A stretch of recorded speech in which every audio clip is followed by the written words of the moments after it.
আন্দোলন সংগ্রামে আপনারা ভূমিকা রেখেছিলেন। আজকের দিনে আমরা চলে এসেছি আমাদের প্রিয় নেতা জনাব তারেক রহমানের দিকে। আমরা আজকে সাংবাদিক বন্ধুদেরকে আমরা বলতে চাই, আমরা যখন দুর্বার আন্দোলনে আমরা অবতীর্ণ হয়েছিলাম আমাদের প্রিয় নেতা জনাব তারেক রহমানের নির্দেশনায়, আমাদের সেই ঘোষণা যখন রিজভী সাহেব প্রচার করতেন, ওনাকে মামলা দেওয়া হয়েছিল। উনি যখন ইলিয়াস ভাই যখন বিভিন্ন ঘোষণা দিতেন, ইলিয়াস ভাইকে গুম করা হয়েছে। তার পরবর্তীতে যখন সালাউদ্দিন সাহেব আমাদের স্থায়ী কমিটির অন্যতম সদস্য, উনি বিভিন্ন প্রোগ্রাম ঘোষণা দিতেন, ওনাকেও গুম করা হয়েছে। আমি আজকে একটি বিশেষ গোপনীয় একটি কথা বলতে চাই। আমাদের প্রিয় নেতা যখন সালাউদ্দিন সাহেবকে গুম করার কয়েক মাস পরে শিলংয়ে পাওয়া গিয়েছিল, শিলং পুলিশ তাকে গ্রেফতার করে তাদের সিভিল হসপিটালে তাদেরকে জেলের মধ্যে রেখে ওনাকে চিকিৎসা করার ব্যবস্থা করা হয়েছিল। আমরা যখন শুনতে পেয়েছিলাম যেদিন ওনাকে সিভিল হসপিটালে ভর্তি করে চিকিৎসার জন্য ব্যবস্থা করা হয়েছে, পরের দিন আমি শিলং গিয়েছিলাম। আমি গিয়ে তারপরের দিন আমি অফিসিয়াল ভাবে শিলং সিটি পুলিশের কাছে অ্যাপ্লিকেশন করে আমি ওনার সাথে সাক্ষাৎ করেছিলাম। অনেক ভয় ছিল সেদিন, অনেক সমস্যা ছিল সেদিন। তারপরে আমাদের বিএনপি নেতা যখন শিলং জেলে বাংলাদেশের প্রথম ব্যক্তি হিসাবে আমি সেদিন ওনার সাথে জেলখানায় সাক্ষাৎ করেছিলাম। সেদিন অনেক সমস্যা ছিল, আমাকে শিলংয়ের ব্যবসায়ীরা সহযোগিতা করেছিলেন, ওই এলাকার মানুষ সহযোগিতা করেছিলেন। আমি আমাদের প্রিয় নেতার সাথে সাক্ষাৎ করে যখন আমি কথা বলেছিলাম, আমি বের হওয়ার পরে ওই দেশের বিভিন্ন গোয়েন্দা সংস্থা আমাকে চতুর্দিক থেকে বেড়ে ধরেছে। আমি কি জন্য এসেছি, কি কথা বলেছি, আমরা তাদের সাথে সাক্ষাৎকার দিয়েছিলাম। আমাদের সেদিনের সাক্ষাৎকার বাংলাদেশের বিভিন্ন পত্রিকায়, শিলংয়ের সাক্ষাৎকার বাংলাদেশের পত্রিকায় উঠছিল। আমি দেখেছিলাম সমকাল এবং প্রথম আলোতে 2015 সালের 18 তারিখ না 19 তারিখ আমার মনে নেই, আমাকে অনেক ঝুঁকিপূর্ণ ভাবে আমি সেদিন সাক্ষাৎ দিয়েছিলাম। আমার পাসপোর্টকে বর্ডারে ইমিগ্রেশন করেছে, আবার শিলং এসপি অফিসে আবার নতুন করে সিল মেরে ইমিগ্রেশন করে আবার ডাটা রেখেছে। আমাকে অনেক নজরদারিতে রাখা হয়েছিল। আমি আমাদের প্রিয় নেতার খোঁজ খবর নিয়ে আমি আমাদের নেত্রী মা বেগম খালেদা জিয়ার সাথে কথা বলেছিলাম।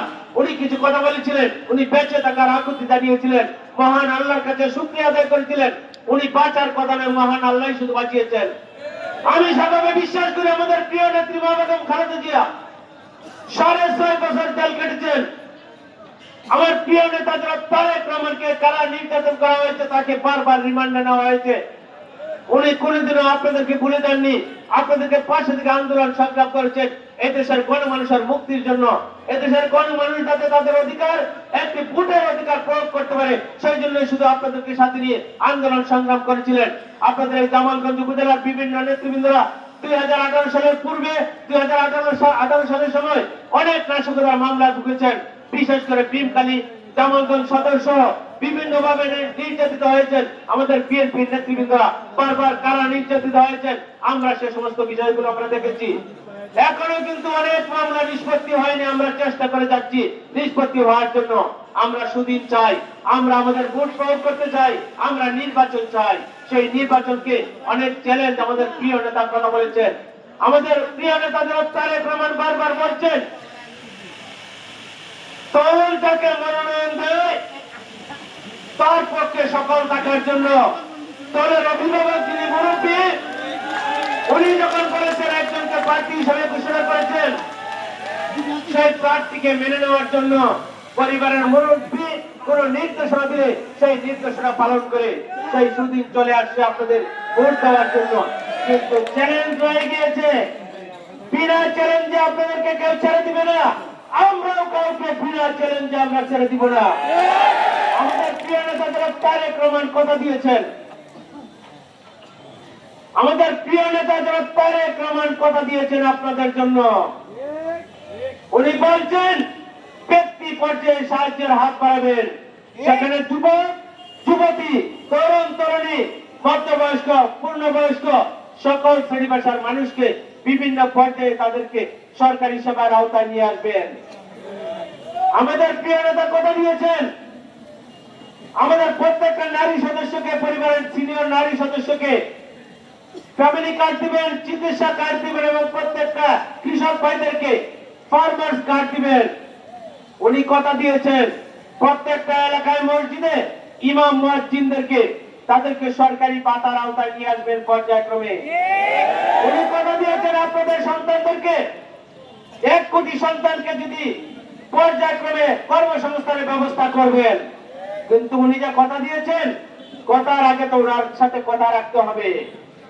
উনি 31 দফা কর্মসূচি দিয়েছেন। 31 দফার কর্মসূচিতে বাংলাদেশের সকল শ্রেণী পেশা মানুষের বৈষম্য দূর করবে। সকল শ্রেণী পেশার মানুষ তার সুবিধা ভোগ করবে।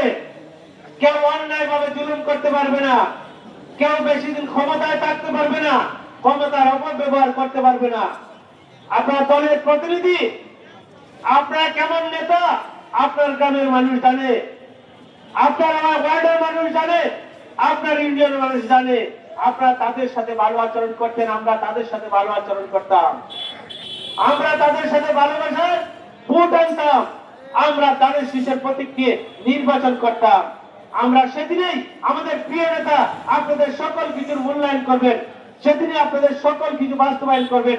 তার আগে কিন্তু আপনাদের মহা মূল্যবান একটা ভোট দিতে হবে। প্রত্যেকটা পরিবার থেকে একটি একটি ভোট করে যখন আপনার 4,90,000 ভোট দেবেন 177টি সেন্টারে, আপনার সকল মানুষ যখন তাদের শীষের পক্ষে ভোট দিবেন, এই অঞ্চলের যিনি প্রতিনিধি পাঠিয়েছেন বিশ্বাস করে আত্মবিশ্বাস নিয়ে তাদের শীষের মনোনয়ন নিয়ে পাঠিয়েছেন, আজকে আমি জামালগঞ্জ উপজেলাবাসীর কাছে সেই মনোনয়নের ভালোবাসা, সেই মনোনয়ন আপনাদের কাছে আমরা হস্তান্তর করতে চাই। যে আমানত দিয়ে পাঠিয়েছেন আমাকে, সেই আমানত সাদরে গ্রহণ করুন এবং আগামী জাতীয় সংসদ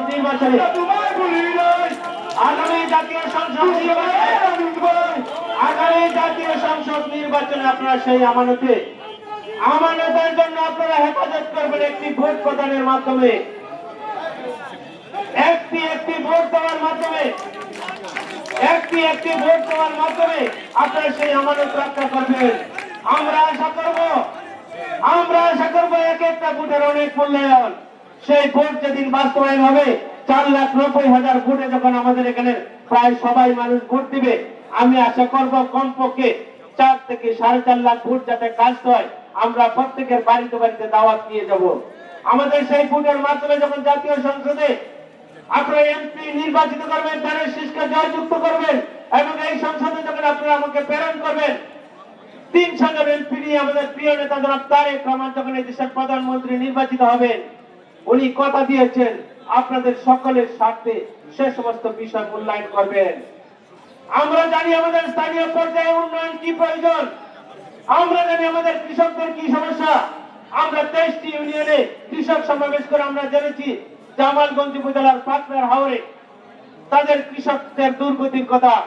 তারা প্রতি বছর নিজের টাকা দিয়ে পানি নিষ্কাশন করে জমি চাষাবাদ করে, আবারও বন্যার আগে বৃষ্টিতে পানি তলিয়ে যায়, আবার পানি সেচ দিয়ে তাদের ফসলগুলো তারা আবার কেটে নিয়ে আসে। আমরা আমাদের কৃষকদের সমস্যার কথা আমরা শুনেছি, আমরা সমাধান করবো ইনশাল্লাহ। আমাদের প্রিয় নেতা কথা দিয়েছেন সরকারকে কৃষকদেরকে মূল্যায়ন করবে, তাদের স্বার্থ সমাধান করে। আমাদের প্রিয় নেতা কথা দিয়েছেন এই অঞ্চলের অবহেলিত অঞ্চলের যোগাযোগ ব্যবস্থাকে কিভাবে ঢেলে সাজাবেন, সেই লক্ষ্যে উনি ভূমিকা রাখবেন। বিশেষ করে ধর্মভাষার সাথে জামালগঞ্জ উপজেলার উড়াল সড়কের মাধ্যমে উনি সংযোগ তৈরি করবেন। আমরা তাহিরপুরের সাথে বন্দনগরের সাথে আমরা সংযোগ স্থাপন করব। আমরা সেইভাবে আমাদের একটি যোগাযোগ ব্যবস্থার যুগান্তকারী পরিবর্তন আনতে চাই, যেখানে আমাদের কৃষকরা বর্ষায় বন্যায় সকল ক্ষেত্রে যাতে তারা সেই উড়াল সড়কটি আমাদের জামালগঞ্জ থেকে ধর্মভাষা হয়ে ঢাকা যাবে, যেখানে 160 কিলোমিটার রাস্তা কম হবে। আমাদের এই অঞ্চলের কৃষি সম্পদ যাতে আমাদের অঞ্চলের বালু পাথর কয়লা সহ সকল পণ্য যাতে ঢাকা সহ বিভিন্ন রাজধানী শহরে পৌঁছাতে পারে। আমরা জানি আমাদের এখানে কৃষি সম্পদ কি কি আছে, আমাদের কাঁচামাল টমেটো সহ যে কথাগুলো বলা হয়েছে, আমাদের এই অঞ্চলের ফসল যাতে ন্যায্য মূল্য পায় সেদিকে আমাদের বিবেচনা আমরা হাত বাড়াবো। আমরা চাই আমাদের এলাকার শিক্ষা ব্যবস্থাকে